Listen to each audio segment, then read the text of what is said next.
बस साथ रख जो शुद्ध है। शुद्ध प्लस सिल्वर पान मसाला, सबकी जुबान पर।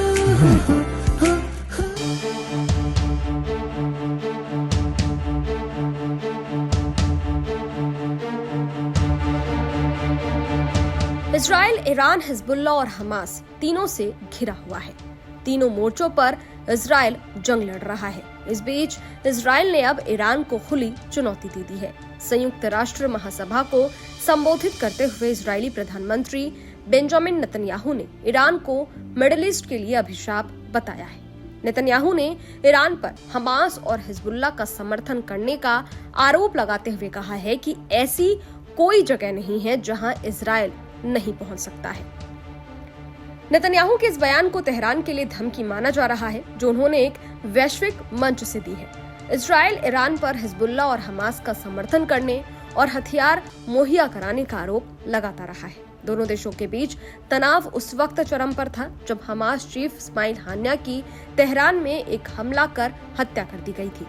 ईरान ने इसके लिए इजराइल को जिम्मेदार ठहराते हुए बदला लेने की कसम खाई थी, लेकिन माना जाता है कि नए राष्ट्रपति मसूद पेजेशकियान इजराइल के खिलाफ किसी तरह के संघर्ष में सीधे तौर पर उतरने के पक्ष में नहीं है।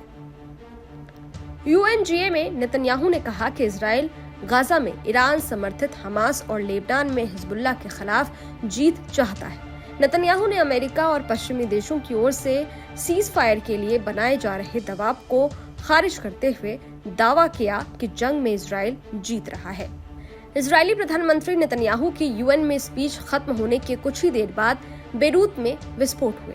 इन हमलों को लेकर इजरायली सेना ने जानकारी दी है कि उसने हिजबुल्लाह के हेडक्वार्टर को निशाना बनाकर हमला किया है। बताया जा रहा है कि इजरायली खुफिया एजेंसी मोसाद को जानकारी मिली थी कि नसरल्लाह चीफ हेडक्वार्टर पहुंचने वाला है, जिसके बाद इजरायली सेना ने यह हमला किया।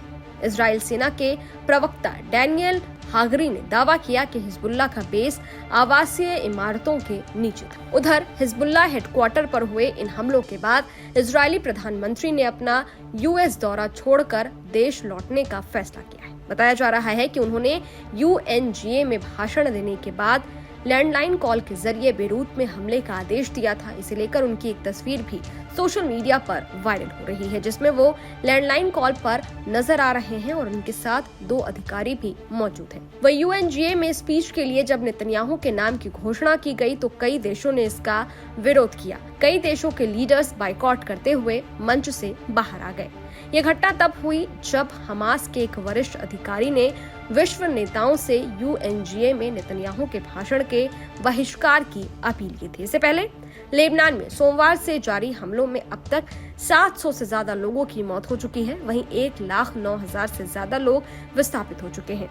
लेबनान में विस्थापितों के लिए खाना, पानी, शरणार्थी शिविरों का इंतजाम करना बेहद मुश्किल हो रहा है, क्योंकि इजरायली सेना लगातार भारी हवाई हमले कर रही है। यूएनएचसीआर के मुताबिक इजरायली हमलों के डर से लेबनान के नागरिक सीरिया की ओर भाग रहे हैं। खैर, अब देखने वाली बात यह होगी कि ईरान, इजराइल, हिजबुल्लाह और हमास आपस में इस युद्ध को कब खत्म करते हैं।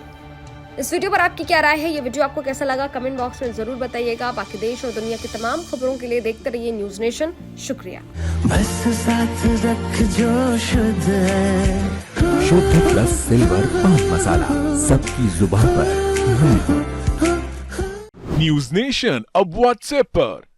खबरों की ताजा अपडेट के लिए न्यूज नेशन के इस क्यूआर कोड को स्कैन करें।